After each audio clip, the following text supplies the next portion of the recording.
27 ते 28 वर्षाची सुंदर जर्मन महिला भारताला भेट देण्यासाठी आली होती. ती जर्मनहून विमानाने दिल्ली विमानतळावर पोहोचते आणि विमानतळावर पोहोचताच ती दिल्ली विमानतळाच्या बाहेर पडते आणि बाहेर पडल्यानंतर ती इकडे तिकडे पाहू लागते की तिला एखादा चांगला गाईड मिळावा जो तिला हॉटेलपर्यंत घेऊन जाऊ शकेल. त्यानंतर तिला जिथे कुठे फिरायचं आहे तिला तो गाईडच्या रूपात फिरायला घेऊन जाऊ शकेल. पण तिला कुणीच गाईड मिळत नाही. ती तिथेच एका जागेवर उभी राहते. तिच्या हातात एक मोठी लेदरची बॅगही असते. ती तिथेच एका जागेवर उभी राहून एखाद्या गाईडची वाट पाहत उभी राहते आणि तेवढ्यात तिथे अचानक एक चोर तिच्या हातातील ती बॅग घेऊन तिथून पळू लागतो. त्या बॅगमध्ये तिची बरीचशी ज्वेलरी आणि भरपूर पैसेही असतात. ती जर्मन मुलगी हैराण होऊन मोठमोठ्याने आवाज देऊ लागते. तिच्या आजूबाजूची लोक फक्त बघत असतात, पण कुणाची हिंमत होत नाही की त्या चोराच्या मागे पळून त्याला पकडावं आणि तिची बॅग आणून द्यावी. तितक्यात तिथे एक 27 ते 28 वर्षाचा तरुण मुलगा त्या चोराच्या मागे पळतो आणि थोड्याच वेळात पळत जाऊन तो मुलगा त्या चोराला पकडतो आणि त्याच्याकडून ती बॅग हिसकावून त्या जर्मन मुलीला परत आणून देतो. त्या जर्मन मुलीचं नाव लिजा असतं. लिजा ही एक विधवा महिला होती, पण ती खूपच सुंदर होती. आता तो मुलगा जेव्हा तिच्या हातात ती बॅग सोपवतो तेव्हा ती महिला, जिचं नाव लिजा होतं, ती त्याच्याकडे एकटक लावून पाहू लागते.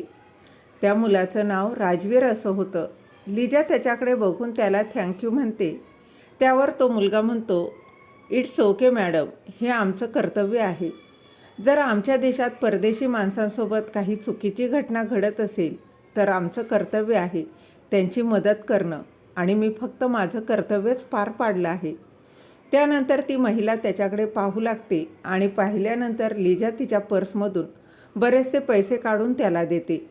पण राजवीर पैसे घेण्यास नकार देतो आणि म्हणतो की मॅडम मी असं कोणतंही तुमच्यावर उपकार केलेले नाहीत. मी तर फक्त माझं कर्तव्य पार पाडलं आहे आणि त्यासाठी तुम्ही मला पैसे देत आहात. मला तुमचे पैसे नको आहे. तेव्हा लिजा त्याला म्हणते की हे पैसे मी माझ्या खुशीने तुम्हाला देत आहे, कारण यात माझी लाखो रुपयांची ज्वेलरी होती आणि खूप सारे पैसेही होते आणि या सर्व वस्तू आज फक्त तुमच्यामुळे वाचलेल्या आहेत. जर तुम्ही नसतात तर चोर हे सर्व काही घेऊन पळून गेला असता आणि या कारणास्तव जर मी तुम्हाला काही पैसे देत आहे तर मी सुद्धा तुमच्यावर कोणताही उपकार करत नाही आहे. तिचे बोलणं ऐकून राजवीर तिला म्हणतो की मॅडम मला पैसे नको आहे, प्लीज तुम्ही हे पैसे तुमच्याकडेच ठेवून घ्या.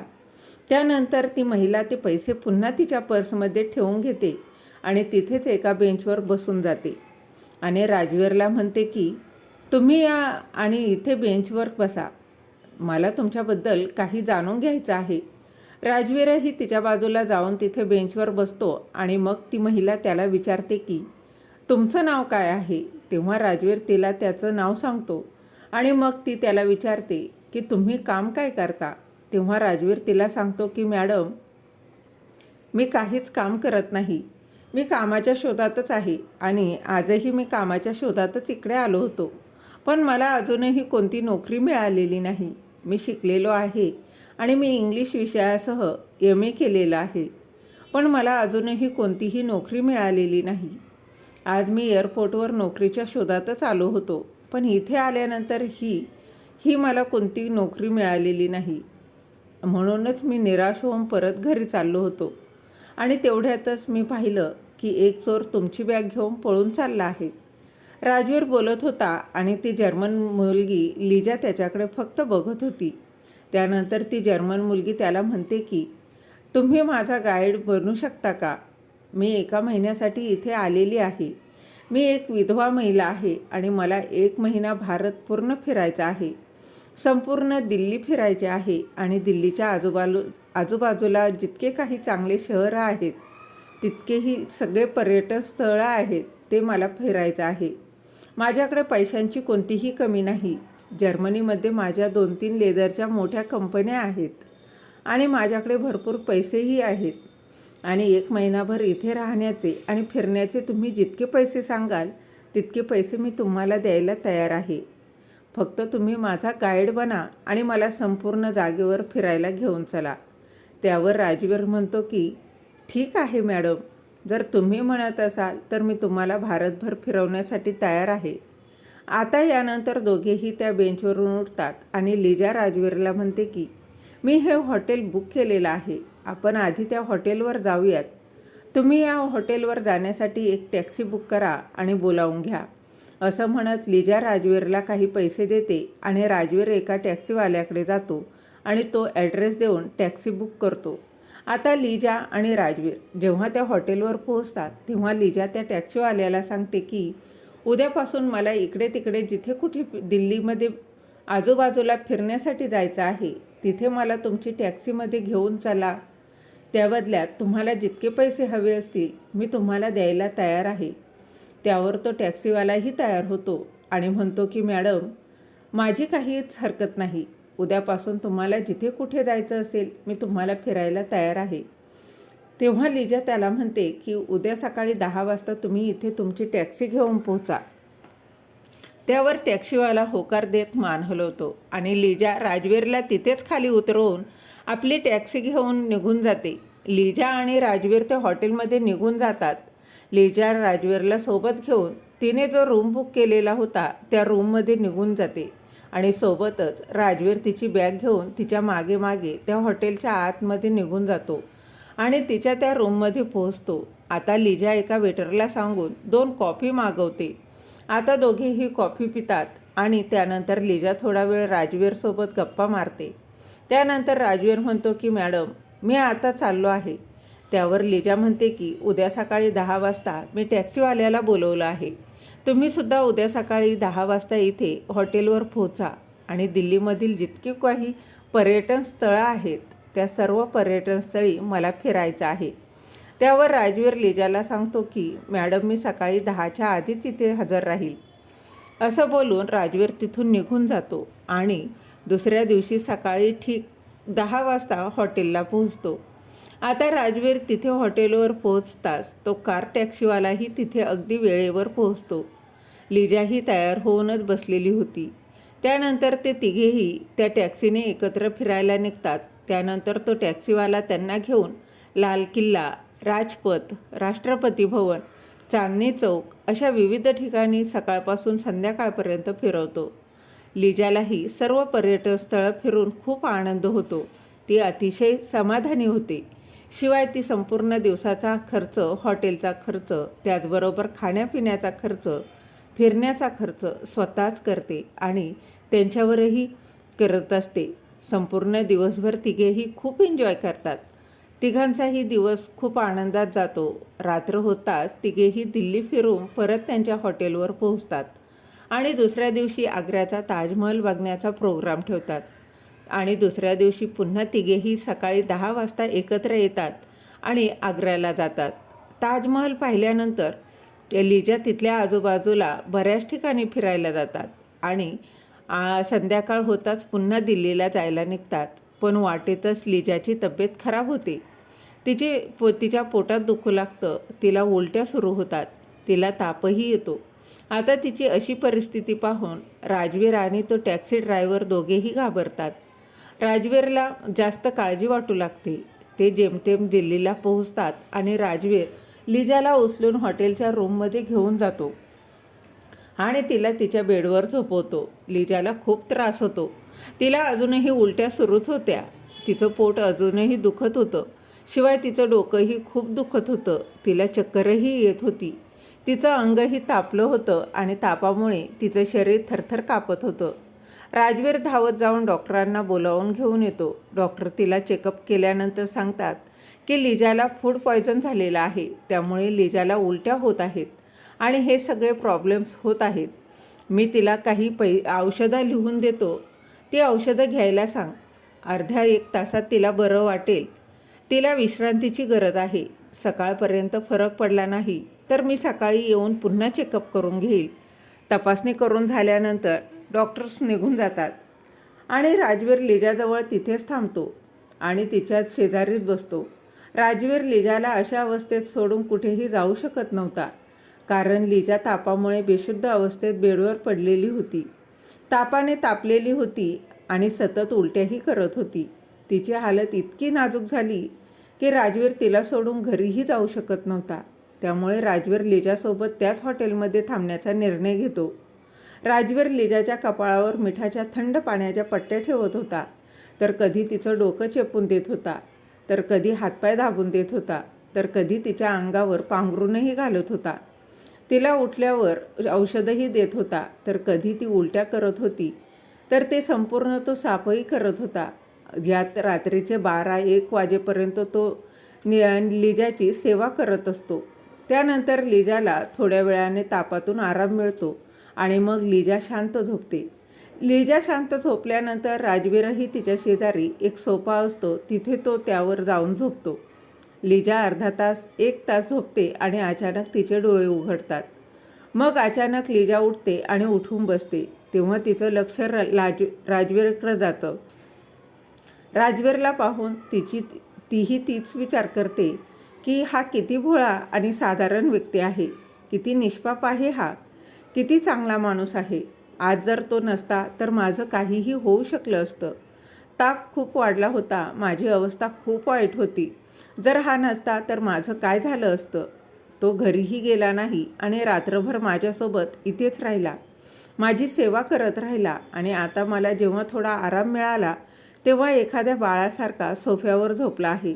त्याच्या जागी जर एखादी दुसरी कोणी व्यक्ती असती तर त्याने गैरफायदा घेण्याचा नक्कीच प्रयत्न केला असता.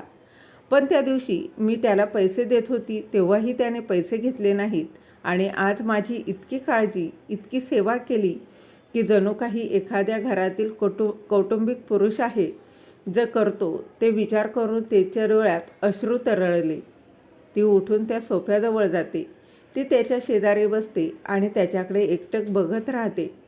मग हळूच ती त्याच्या चेहऱ्यावरून हात फिरवते. तितक्यात राजवीर जागा होतो आणि घाबरून उठून बसतो आणि तिला विचारतो, काय झालं मॅडम तुम्हाला, काही प्रॉब्लेम तर नाही ना.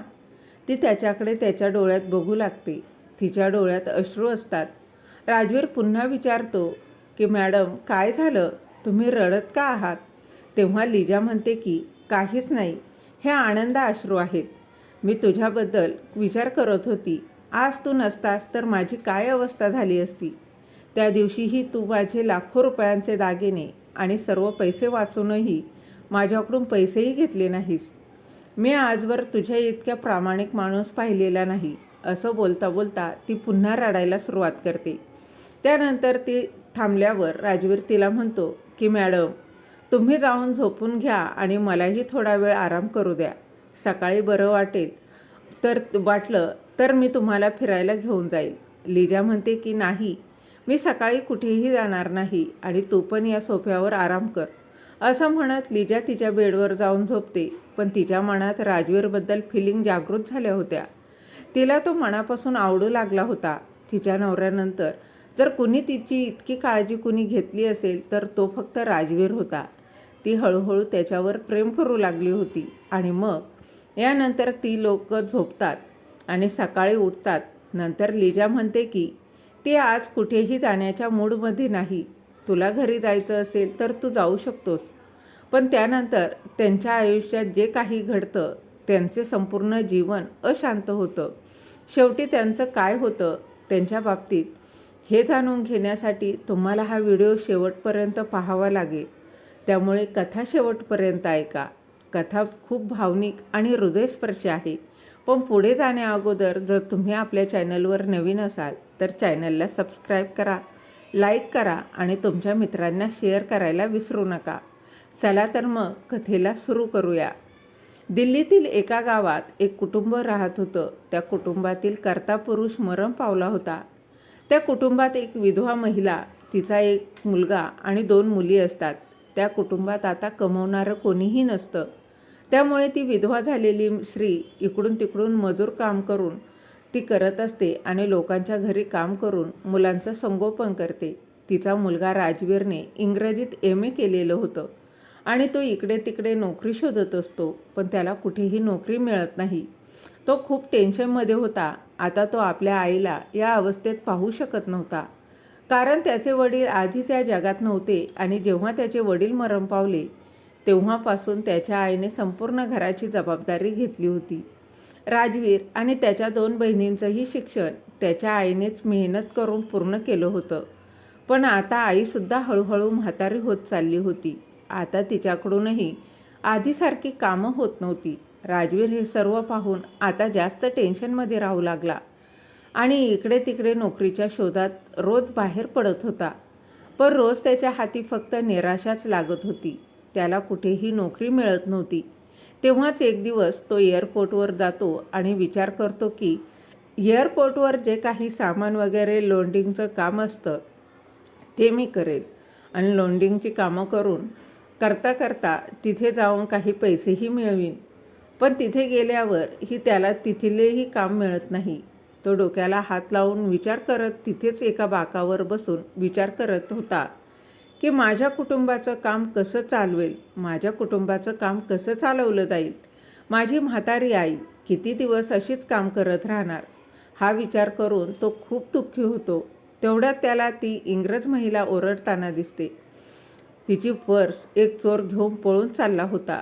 राजवीरची नजर जेव्हा त्या चोरावर पडते तो कसलाही विचार न करता त्या चोराच्या मागे पळत सुटतो आणि थोड्याच वेळात त्या चोराला पकडतो आणि त्याच्याकडून तिची पर्स हिसकावून परत घेऊन येतो आणि त्या जर्मन महिलेला परत करतो. त्या महिलेचं नाव लिजा होतं. लिजा एक विधवा महिला होती आणि ती भारत फिरण्यासाठीच आलेली होती. जेव्हा राजवीर ती पर्स त्या जर्मन महिलेला देतो तेव्हा ती महिला खूप खुश होते आणि त्याला काही पैसे काढूनही देते. पण ते पैसे घेण्यास तो नकार देतो. तेव्हा ती महिला त्याला तिच्यासोबत घेऊन जाते आणि म्हणते की तू माझा गाईड बनून मला इथे फिरायला घेऊन चल. जिथे कुठे मला फिरायचं असेल तिथे माझ्यासोबत राहून मला रोजच्या रोज फिरवायचं काम कर. मी त्या बदल्यात तुला भरपूर पैसेही देईन आणि सोबतच राहणं खाणं हे देखील माझ्याकडूनच असेल. आता इतकी चांगली ऑफर राजवीर नाकारू शकत नव्हता. तो लगेचच तयार होतो आणि त्याच दिवसापासून त्या जर्मन महिलेसोबत कामाला सुरुवात करतो. त्या बदल्यात ती त्याला खूप चांगले पैसे देते, ज्यामुळे आता त्याच्या कुटुंबाचं पालनपोषण अगदी खूप चांगल्या प्रकारे होऊ लागलं. आता हळूहळू लिजासोबत राहता लिजा त्याच्यावर प्रेम करू लागली होती आणि कुठे ना कुठे राजवीरच्या मनातही लिजाबद्दल फिलिंग्स जागृत झालेल्या होत्या. दोघांमध्ये एकमेकांबद्दल आकर्षण वाढलेलं होतं. दोघेही एकमेकांवर प्रेम करू लागले होते. राजवीर लिजासोबत राहूनच तिला संपूर्ण दिल्ली महिनाभर इकडे तिकडे सगळीकडे फिरवतो. शिवाय भारतातील काही महत्त्वाची पर्यटन स्थळेही तिला फिरवतो. लिजा राजवीरवर खूप खुश झाली होती. ती एक दिवस राजवीरला म्हणते की राजवीर, तू होतास म्हणून मी महिन्याभरात संपूर्ण भारत फिरू शकली आहे. मी खूपच संतुष्ट झाली आहे. पण ती राजवीरला पुढे म्हणते की राजवीर, आता माझी जायची वेळ झाली आहे. माझी उद्याची फ्लाईट आहे. उद्या मी इथून निघून जाईल. पण तुला सोडून जाण्याची माझी अजिबात इच्छा होत नाही आहे, कारण माझं तुझ्यावर खूप प्रेम आहे. असं म्हणत लिजा ढसढसा रडू लागते. राजवीरसुद्धा तिच्याकडे पाहून रडायला लागतो. त्यानंतर राजवीर लिजाला म्हणतो की माझंसुद्धा तुझ्यावर खूप प्रेम आहे आणि मलाही तुला सोडण्याची अजिबात इच्छा नाही. त्यावर लिजा राजवीरला म्हणते की काही हरकत नाही, आता आपण सोबतच राहणार. मग त्यासाठी मला काहीही करावं लागलं तरीही चालेल. लिजाने ताबडतोब तिच्या वडिलांना जर्मनीमध्ये फोन करते आणि सांगते की बाबा, मी इथे एका मुलाला पसंत केलं आहे आणि मला त्याच्यासोबतच लग्न करायचं आहे. तो मुलगा खूपच छान आहे. मी इथे आजारी असताना त्याने माझी दिवस रात्र काळजी घेतली होती. तो सुद्धा माझ्यावर खूप प्रेम करतो आणि माझंही त्याच्यावर भरपूर प्रेम आहे. त्यामुळे तुम्ही काहीही करून याच्यासुद्धा विजाचा बंदोबस्त करा. मी राजवीरला माझ्यासोबतच घेऊन येणार आहे. आता जेव्हा ही गोष्ट लिजाचे वडील ऐकतात की एका भारतीय मुलाने त्यांच्या मुलीचे प्राण वाचवले आहे आणि तिची खूप काळजीही घेतली आहे, तेव्हा ते त्याच्यावर खूप खुश होतात आणि म्हणतात की बेटी, तू अजिबात काळजी करू नकोस. मी काहीही झालं तरी त्याच्या विजाचा बंदोबस्त करतो. पण त्याला फक्त तिकडून इकडे येण्याचाच विजा मिळेल. पण इथे आल्यानंतर मी त्याचा राहण्याचा इथल्या नागरिकत्व आसपासच्या सगळ्या गोष्टींचा बंदोबस्त करून देईल. मग तू त्याला इथे आरामात घेऊन येऊ शकते. आता त्यानंतर तिचे वडील लिजाचा विजा सुद्धा तयार 10-15 दिवसांसाठी एक्सटेंड करून देतात आणि तिला सांगतात की तू अजून 10-15 दिवस तिथेच त्या मुलासोबत राहू शकतेस, जोपर्यंत त्याचा विजा बनवून होत नाही तोपर्यंत. मग 10-15 दिवसानंतर जेव्हा त्याचा विजा बनवून तयार होईल तेव्हा तू त्याला तुझ्यासोबत घेऊन जर्मनीला निघून ये. आता जर्मनीला जाण्याआधी राजवीर त्याच्या बहिणींना आणि आईला भेटून जातो आणि सांगतो की आई, तू अजिबात काळजी करू नकोस, मी लवकरात लवकर तिकडून तुम्हाला भरपूर पैसे पाठवून देईल आणि मग तू या दोघं बहिणींचं लग्न खूप धूमधडाक्यात करून दे आणि जेव्हा कधी मला संधी मिळेल तेव्हा मी तुमच्याजवळ परत भेटायला येऊन जाईल. त्यावर त्याची आईसुद्धा खूप खुश होती की त्यांच्या मुलाला एक चांगली विदेशी सून मिळाली होती, जे खूप पैसेवाली आहेच, पण ती त्याच्यावर खूप प्रेमही करते. शिवाय आता त्यांच्या घरातील सगळे प्रॉब्लेम्स सॉल्व्ह होणार होते. त्याच्या बहिणीसुद्धा खूप जास्त खुश झाल्या होत्या. मग त्यानंतर सगळ्यांना भेटून झाल्यानंतर राजवीर लिजासोबत जर्मनीला निघून जातो. जर्मनीला तो फक्त विजिट विजावर निघून जातो, पण जेव्हा तो तिथे जातो तेव्हा लिजाचे वडील खूप श्रीमंत असतात. त्यांची तिथे खूप मोठ्या लोकांमध्ये ओळख असते, त्यामुळे ते काही दिवसातच राजवीरला तिथली नागरिकत्वाचं प्राप्त करून देतात आणि मग त्यानंतर लिजाचे राजवीरसोबत धूमधडाक्यात लग्न करून देतात. आता दोघेही नवरा बायको बनून तिथे जर्मनीमध्ये एकत्र राहू लागतात. लिजा खूप श्रीमंत घराण्याची मुलगी होती. तिच्या 2-3 लेदरच्या मोठमोठ्या कंपन्या होत्या. पैशांची त्यांच्याकडे कोणतीही कमतरता नव्हती.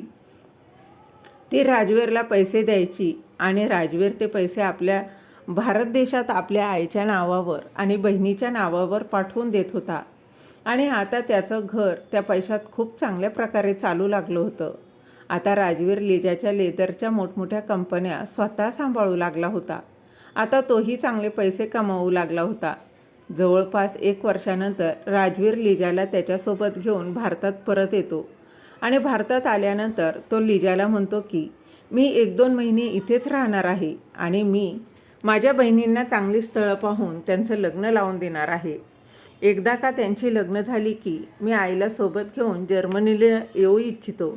त्यावर लिजा म्हणते की माझी काहीच हरकत नाही, आपण आईलासुद्धा इथून घेऊन जाऊया.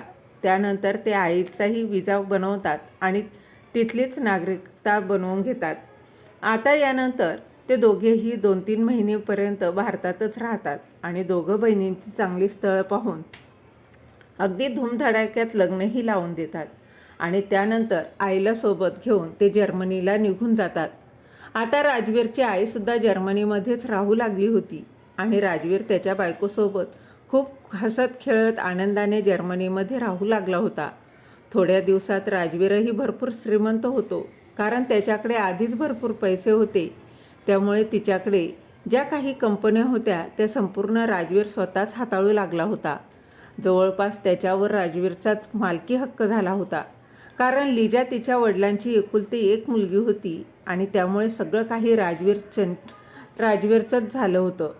राजवीर ही खूप चांगल्या प्रकारे आपल्या संपूर्ण कंपन्या सांभाळू लागला होता. जवळपास 1.5 वर्षानंतर या दोघांना एक मुलगी होते आणि त्यानंतर एक मुलगाही होतो. त्यांचं कुटुंब आता खूप हसतं खेळतं आणि आनंदात राहू लागलं होतं. आईसुद्धा सोबत राहत होती. संपूर्ण कुटुंब एकत्र खूप एन्जॉय करू लागले होते. मध्ये मध्ये सणासुदीला ते एकत्रच आपल्या गावीसुद्धा यायचे. गावातील लोकांना भेटायचे, त्यांच्याबरोबर एन्जॉय करायचे आणि भारतात भरपूर दिवस राहून मग पुन्हा जर्मनीला निघून जायचे. त्यांची आता लाईफस्टाईल खूप चांगल्या प्रकारे सेटल झालेली होती. राजवीर खूप चांगल्या प्रकारे आपली लाईफ एन्जॉय करत होता. तर मित्र आणि मैत्रिणींनो, ही होती एका विदेशी महिलाची कथा, जी भारतात फिरण्यासाठी आलेली होती.